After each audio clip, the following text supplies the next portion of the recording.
नमस्कार दोस्तों। साल में आने वाली 24 एकादशियों में से पुत्रदा एकादशी का खास महत्व माना जाता है। कहते हैं इस एकादशी का व्रत रखने से बैकुंठ धाम की प्राप्ति होती है। इसके अलावा ये व्रत उन लोगों के लिए भी फलदायी साबित होता है जिन्हें संतान प्राप्ति में बाधाएं आ रही हैं। ऐसी मान्यता है कि इस व्रत को रखने से संतान सुख की प्राप्ति तो होती ही है, साथ ही संतान को लंबी आयु की भी प्राप्ति होती है। चलिए आपको बताते हैं पुत्रदा एकादशी की व्रत कथा क्या है। पुत्रदा एकादशी व्रत कथा। पौष पुत्रदा एकादशी की पौराणिक कथा के अनुसार एक नगरी में सुकेतु नाम का राजा रहा करता था, जिसकी पत्नी का नाम शैब्या था। राजा रानी की कोई संतान नहीं थी, जिसे लेकर वे हमेशा दुखी रहते थे। उन्हें इस बात की हमेशा चिंता सताती थी कि उनके बाद उनका राजपाट कौन संभालेगा, उनका अंतिम संस्कार, श्राद्ध, पिंडदान आदि कौन करेगा। बस यही सब सोच सोचकर राजा बीमार होने लगे थे।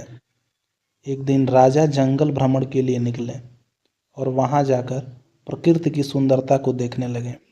वहां उन्होंने देखा कि कैसे हिरन, मोर और अन्य पशु पक्षी भी अपनी पत्नी व बच्चों के साथ जीवन का आनंद ले रहे हैं। ये सब देखकर राजा का मन और विचलित होने लगा। वह सोचने लगे कि इतने पुण्य कर्मों को करने के बाद भी मैं निसंतान हूँ। तभी राजा को अचानक से प्यास लगी और वह जल की तलाश में निकल गए। भटकते भटकते उनकी नज़र नदी के किनारे बने ऋषि मुनियों के आश्रम पर पड़ी। इसके बाद राजा ने वहां जाकर सभी ऋषियों को दंडवत प्रणाम किया।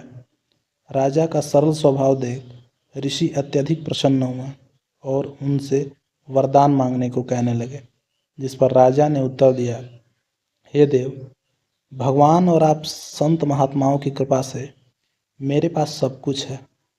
बस मुझे एक ही दुख है कि मेरी कोई संतान नहीं है, जिसके कारण मुझे अपना जीवन व्यर्थ लगता है। यह सुन ऋषि बोले, राजन, आज पुत्रदा एकादशी है और आप पूरी श्रद्धा से इस एकादशी का व्रत करो। ऐसा करने से आपको पुत्र रत्न की अवश्य प्राप्ति होगी। ऋषि की बात सुनकर राजा ने विधि विधान से ये व्रत किया और नियम के अनुसार द्वादशी के दिन इस व्रत का पारण भी किया। फिर इसके कुछ दिनों बाद रानी गर्भवती हुई और उन्हें एक तेजस्वी पुत्र की प्राप्ति हुई। इस प्रकार से इस व्रत का महत्व कई गुना बढ़ता चला गया। वीडियो अच्छा लगा हो तो वीडियो को लाइक करिए तथा शेयर करिए। नमस्कार।